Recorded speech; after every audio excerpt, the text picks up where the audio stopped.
Wafanya nini? Nasherehekea 15. Uko na umri wa miaka 15? Namaanisha nasherehekea misimu 15 ya Shamba Shape Up. Ndio. Karibu kwa msimu wa 15 wa Shamba Shape Up. Tumetembea kote Afrika Mashariki kutafuta wakulima wanaofanya kazi kwa bidii. Tunataka kuwasherehekea wakati tunawapa maarifa wanayohitaji ili waweze kuendana na kufanya mashamba yao kuzalisha zaidi hata pale kunapokuwa na mabadiliko ya tabia nchi. Tunataka kuwapa msaada kupata mavuno bora na kuongeza kipato chao. Tutaona jinsi wakulima wanavyoweza kufaidika kutokana na ushauri wa wataalamu wetu, huku wakijifunza kutoka kwa kila mmoja wao katika njia nyingi. Jiunge nasi katika hizi safari na shiriki katika uzoefu wa wakulima kwenye safari ya Shamba Shape Up.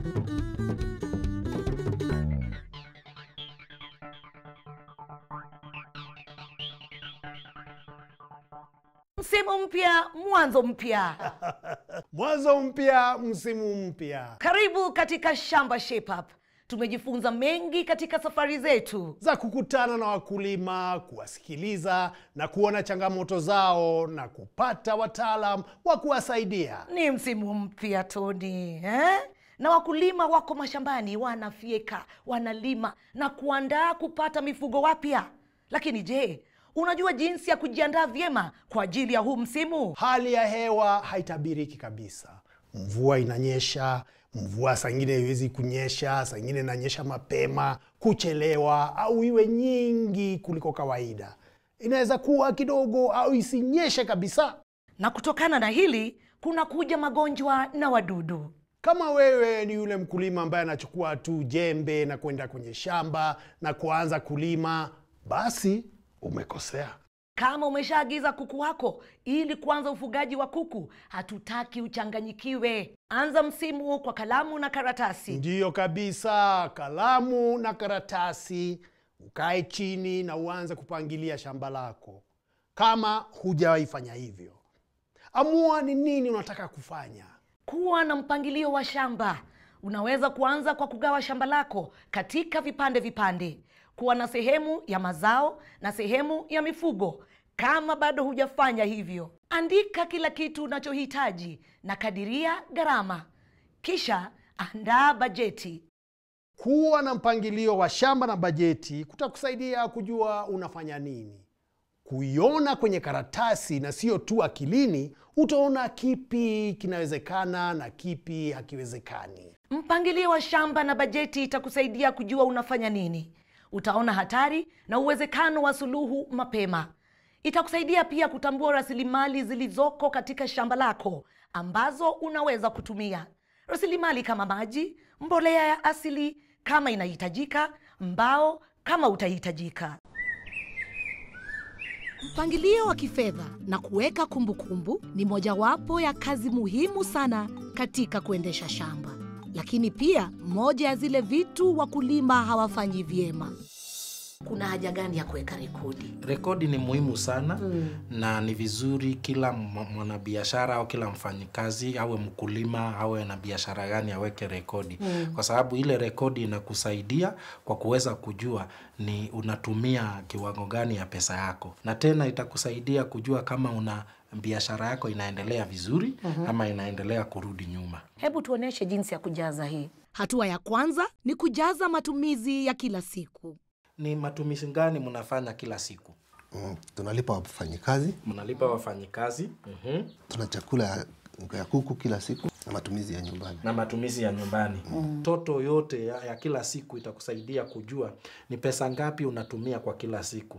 Na vile vile utaendelea hivyo ujue ni pesa ngapi unatumia kwa kila mwezi. Hivyo, jumlisha vitu vyote kutoka katika kila siku na vihamishe katika mpango wa matumizi wa mwezi. Na hapo ndio utachukua hesabu yote ya mwezi ya ile kazi ile matumizi ya kila mwezi. Then kutoka hapo rekodi ya 3 ni ile tunaita income and expenditure, ile pesa ambao inaingia. Mpango wa mapato na matumizi hujumuisha mauzo ya shamba lako, matumizi ya shamba na makadiria ama bajeti yako. Hivyo unaweza kuona wapi unapata faida na ni wapi unapoteza pesa. Hili si ni vizuri kujua? Then ile matumishi ya kila mwezi ulikuwa umeandika mbeleni, nayo hiyo unakuja unatoa kwa ile faida unapata, ile faida unapata kila mwezi. Na ukitoa ndio utaweza kujua kama una make faida ama unaenda hasara. So hapo ndio utatoa pesa kidogo ya kuweza kuweka kama akiba yako. Kuweka akiba inakuwezesha kupanua biashara yako, labda kununua ng'ombe au kuboresha mbegu na mbolea. Pia hukusaidia kupata mkopo kutoka benki kwa kuonyesha unaweza kulipa mkopo. Ni vizuri utenge pesa yako mwenyewe kwanza. Ujilipe kwanza. Vile unalipa mfanyikazi wako ukipata faida na kuweza kwenda kununua na kulipa hata serikali ile kiwango yao, hata wewe mwenyewe vile jilipe. Ama kweli tumejifunza mengi. Bwana Githinji, Lydia, na tunataka tuseme asante Bwana Wambua. Karo. Naam. Hapa niko na bakuli ya matunda. Unaitaka? Lazima, nani hawezi kupenda matunda? Tamu kabisa. Kabisa. Haya basi, nitakupatia matunda lakini unijibu swali. Naam. Sasa hebu tuelezee na uelezee wakulima nyumbani. Mkulima anafaa kujitayarisha vipi ili kuendana na msimu mpya? Hiyo tu rahisi kama kipande cha keki. Kufikiria jinsi hali ya hewa itakavyokuwa, itangulie kwenye orodha. Wasiliana na iShamba au idara ya hali ya hewa. Mkulima wa mazao anaweza kufanya haya: kufanya kipimo cha udongo. Utapata maji shambani ya mvua ama unyunyiziaji? Andaa shamba ukitumia kilimo hifadhi. Pata pembejeo, mbegu na mbolea. Mbolea ya kiwandani. Pata wafanyikazi. Na mwisho, tafuta soko mapema.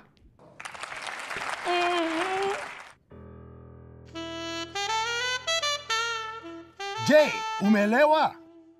Wacha basi tufafanue. Kilimo hifadhi kina mbinu 3.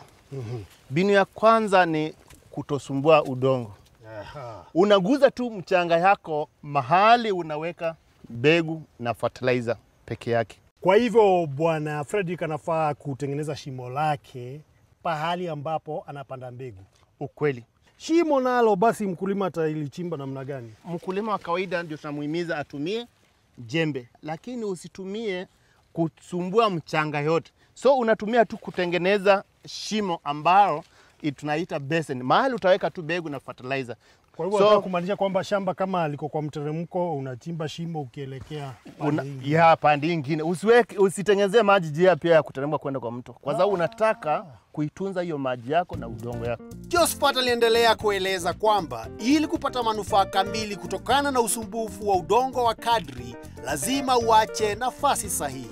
Kwa kutumia jembe la mkono, chimba shimo kama kibeseni. Chimba kina cha sentimita 20 kwa 35. Upana wa shimo liwe usawa na upana wa jembe lako. Kwa hivyo ikiwa kidogo ndio muhimu zaidi. Jembe ndogo haitasumbua udongo. Hakikisha unavunja udongo uliokauka wakati unapolima, kwani udongo huu utazuia mizizi yako isikue vyema. Mabaki ya mimea yana umuhimu wote kwenye shamba. Hakika Fredrick, hilo ndiyo sheria ya pili ya hii kilimo. Baada ya kufuna, usitoe mabaki yote ya mimea kutoka kwa shamba. Unapaswa kuyaacha kwa shamba yako. Ukiangalia hii udongo, mahali ambao kuna mabaki ya mimea, tunaweza iguza tu usikie. Ukichukua hii ingine ambayo haina mabaki ya mimea, utaona kuna tofauti mingi. Kwanza tunaanza na kunuza. Ukinusa hii na hii ingine utasikia kuna tofauti. Hii ni kumaanisha hapa kuna uhai. Hapa hakuna uhai. Pia ukiachilia hivi kidogo utaona mahali hakuna mabaki ya mimea, mchanga ni loose, inaenda tu na upepo. Lakini imeshikana mzuri. Kama ugali. So maji yako haiende. Na ndio maana tunasema ikiwa hii uzuri iko hapa, ukiweka kwa shamba yako yote, inamaanisha shamba yako yote itakuwa hivi. Kukinyesha mvua kidogo, maji yako na mchanga yako haitaenda chini. Na pia bado kwa shamba yako, hiyo baada ya kuoza itakutengenezea mbolea kwa shamba yako na shamba yako itakuwa na rutuba. Kanuni la 3 la kilimo hifadhi ni kubadilisha mazao. Usipande mmea huo huo kwenye shamba lako mwaka nenda mwaka rudi. Kwa mfano, badilisha maharagwe na mahindi na viazi. Kubadilisha mazao kunazuia wadudu na magonjwa kukolea kwenye udongo. Pia inasaidia kusawazisha virutubisho. Karibu katika Shamba Shape Up, habari za kilimo kwa ajili ya Kenya. Leo tunaenda kuangazia tena utabiri wa mvua za msimu wa muda mrefu kwa ajili ya mwezi wa Machi hadi Mei. Tunatarajia mvua zaidi kuliko kawaida katika sehemu nyingi za Kenya tukilinganisha na miaka ya nyuma. Kaunti za kaskazini magharibi zikijumuisha Turkana na Samburu zinaweza kupata mvua chini ya kiwango cha kawaida. Mvua itakayopatikana hapa itakuwa chini ya milimita 160 kwa jumla. Mkoa wa kaskazini mashariki pia unatarajia kupata mvua chini ya milimita 160. Hii inajumuisha Marsabit, Mandera, Wajir, Isiolo na Garissa. Kaunti za kusini mashariki zikijumuisha Kitui, Makueni, Machakos, Taita Taveta na Kajiado zinaweza kupata mvua kidogo kulinganisha na miaka ya nyuma. Mvua ya jumla hapa itakuwa chini ya milimita 200. Kaunti za pwani zitapata mvua chini ya kiwango cha kawaida. Hii inajumuisha kaunti za Lamu, Tana River, Kilifi, Mombasa na Kwale. Jumla ya mvua inayotarajiwa hapa ni milimita 250. Katikati mwa Kenya kutakuwa na mvua chini ya kiwango cha kawaida na itanyesha katika msimu wote chini ya milimita 400. Hii itanyesha Nyandarua, Nyeri, Kirinyaga, Murang'a na Meru, Tharaka Nithi, Embu na vilevile Nairobi na Kiambu. Mikoa ya Bonde la Ufa, Magharibi na Nyanza ikijumuisha kaunti za Pokot Magharibi, Kericho hadi Narok, Bungoma, Homa Bay, Kisii na Migori kutapata mvua kubwa kuliko kiwango cha kawaida katika msimu huu. Kwa utabiri wa hali ya hewa wa kina kwa ajili ya eneo lako, wasiliana na iShamba. Piga simu nambari 0711082606. Tuonane wiki ijayo katika Shamba Shape Up, habari za kilimo.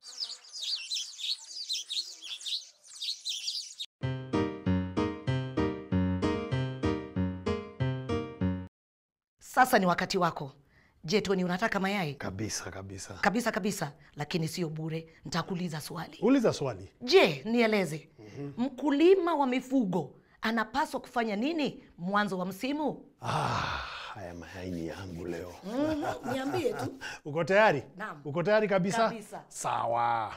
Kwa upande wa ng'ombe, amua kama unataka kuweka ng'ombe wa maziwa au wa nyama. Kama ni kuku, amua kama ni kuku wa nyama au wa mayai au kienyeji au walioboreshwa na idadi unayotaka kuwafuga. Kisha mpango wa bajeti, banda lao, chakula chao. Hakikisha uko na ulinzi afya mzuri, madawa na kudhibiti magonjwa. Nguvu kazi, watu wa kazi. Na la mwisho, kama vile ulivyonena Karo, soko. Vyema kabisa. Hebu jipigie makofi. Lete mayai. Sasa wewe utakaa na hii mayai na mimi nitabaki na matunda. Sawa? Sawa.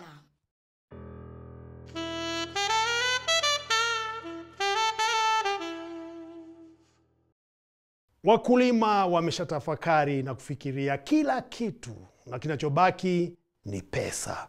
Sasa pesa itatoka wapi? Mkulima atapata wapi pesa ya kufadhili haya yote? Karo, Naam. Hebu tuelezee vyanzo vya pesa ama vyanzo vya fedha. Baadhi ya vyanzo vya fedha ni 1. Akiba. 2. Mikopo kutoka benki na marafiki. 3. Kilimo cha mkataba kwa ajili ya pembejeo na vifaa au fedha. 4.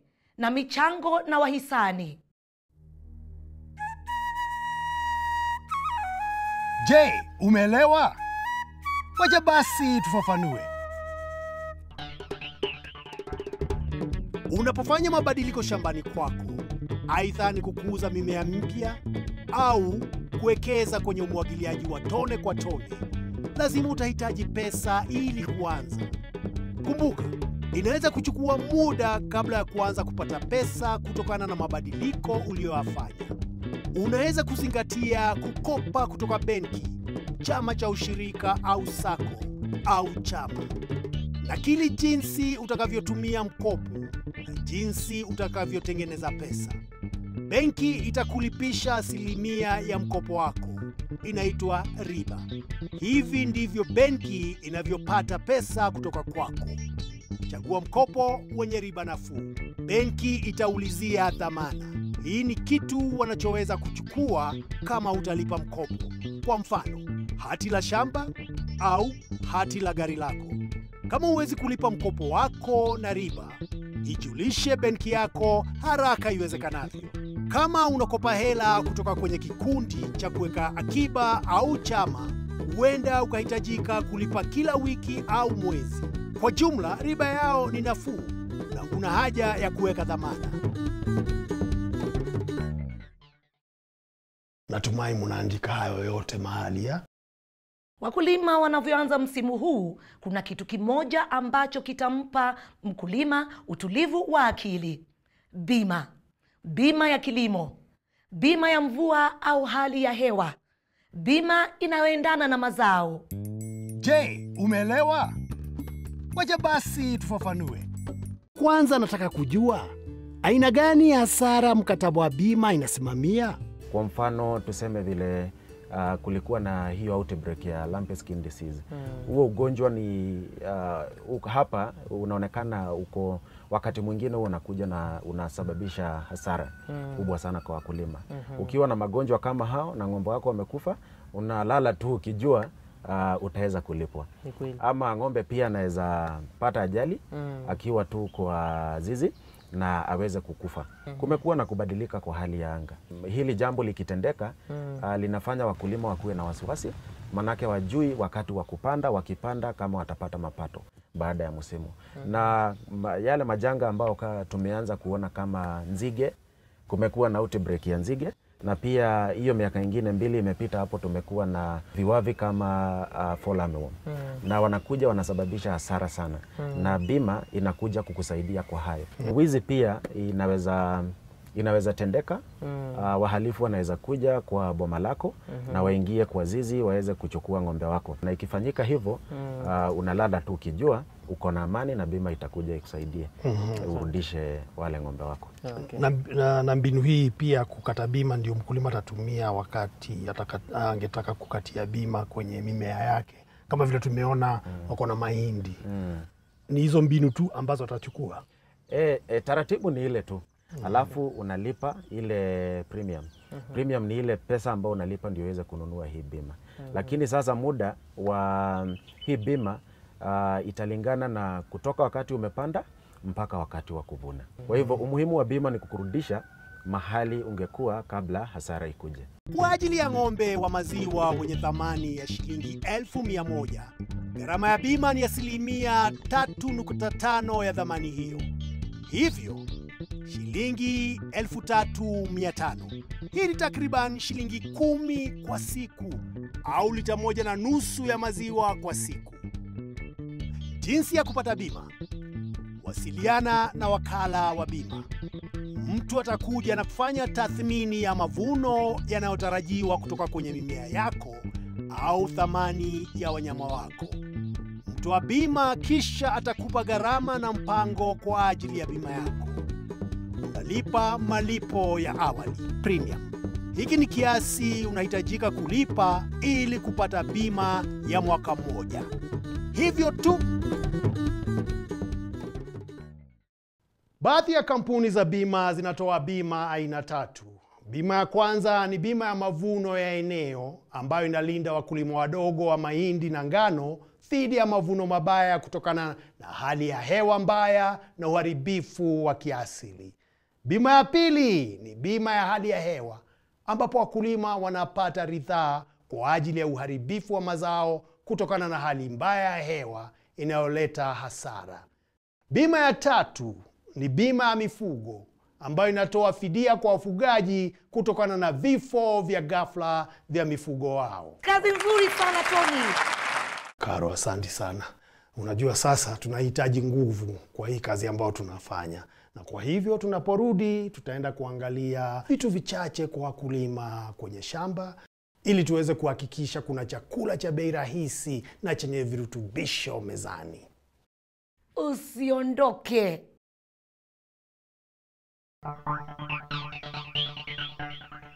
Karibu tena katika Shamba Shape Up. Tunafanya maandalizi kwa ajili ya msimu mpya. Tumeona jinsi mkulima anavyoweza kuchora mpangilio wa shamba na bajeti na jinsi ya kupata pesa ya kufanya hivyo. Pia tunawashauri wakulima kufanya haya kwa urahisi, bila gharama kubwa na kwa kutumia kilichopo shambani.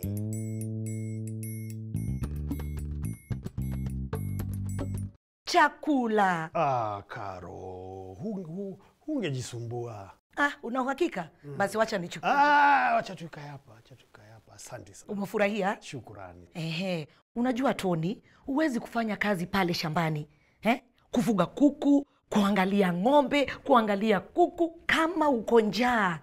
Sawa. Lakini si imekugharimu pesa nyingi sana? Wapi? Hii ni ugali tu, maharagwe kidogo, cabbage hivi, alafu hapa kuna matunda, alafu mayai, kisha unateremsha na maziwa. Shukrani. Nilijaribu ikue balanced diet. Yes. Shukrani Karo. Karibu sana. Asante sana, nashukuru. Kula vizuri hata kama unafanya kazi shambani kwako ni kitu kizuri. Lakini wakulima wengi wanadhani ni kitu cha gharama.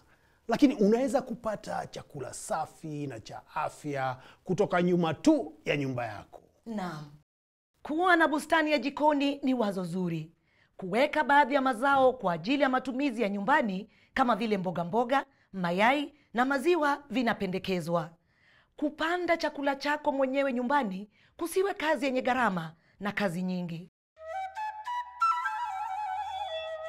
Je, umeelewa? Wacha basi tufafanue. Bwana Paul. Naam. Tunakutafuta sana utuonyeshe hili shamba la jikoni ama kitchen garden iko wapi? Hili ndiyo shamba la bustani la jikoni. Basi tutupeleka hatua kwa hatua, utuonyeshe vile ambavyo umeunda hili. Sawa. Haya basi tuonyeshe basi. Kwa msaada kidogo, Paul anaanza kuandaa shamba lake la jikoni.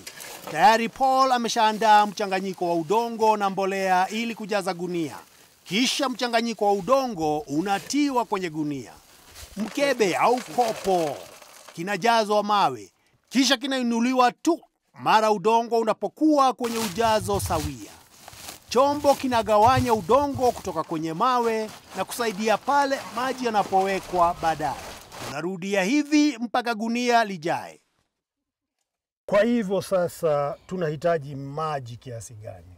Inategemea na udongo wako. Kwa mfano huu udongo umekauka sana, tunahitaji ndoo 3 za lita 20 mpaka ndoo 4. Ukiweka hayo maji, baada ya hapo utakuwa unamwagia mara moja kwa wiki, lita 20 tu kwa wiki nzima. Haya basi Bwana Moses, tuonyeshe vile unapanda mboga zako. Kwanza nasukua mimea yangu. Tafadhali nisaidia na hiyo kisu. Kuna matatizo. Tunakuja tunatayarisha mimea yetu. Make sure iko safi. Washa tutumie hii. Hii ni ya kuweka hapa hivi. Make sure imeingia ndani vizuri kwa mchanga. Alafu unachukua mmea yako, unaingiza kwa hiyo shimo, alafu unashindilia. Tunaenda hivyo. Tukipanda shimo kwa shimo, tunachukua sukuma kama 2-3.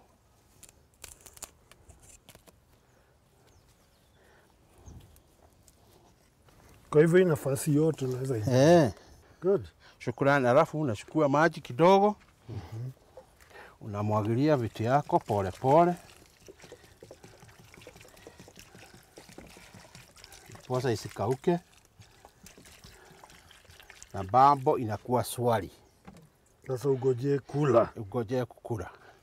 Unapopanda mazao katika gunia la bustani la jikoni, kumbuka kuacha nafasi kati ya mimea kwa usahihi, takribani sentimita 5 au vidole 3 kiumbali. Na pia unaweza kujaza nafasi yote iliyopo pembeni mwa gunia ili kupanda chakula zaidi uwezavyo. Na mwisho, je, tunapikaje chakula chetu kuhakikisha tunapata virutubisho vyote kutokana na chakula? Kwa nini kuna umuhimu wa wamama ambao wananyonyesha kuwa na lishe bora? Kwa sasa kuna vikundi 7 vya chakula. Na naona kwamba amefanya display nzuri hapa, na nikitaja nitaanza ng'ambo ile. Hapo kuna vyakula ambavyo vinatupa nguvu ama carbohydrates. Sawa sawa. Kuna vitu kama mchele, unga ya chapati ama ugali, viazi. Tukisonga upande huu, protein iko na vikundi viwili. Kuna zile ambazo tunapata kwa mimea kama dengu, maharagwe, njahe. Alafu kuna zile ambazo tunapata kwa wanyama.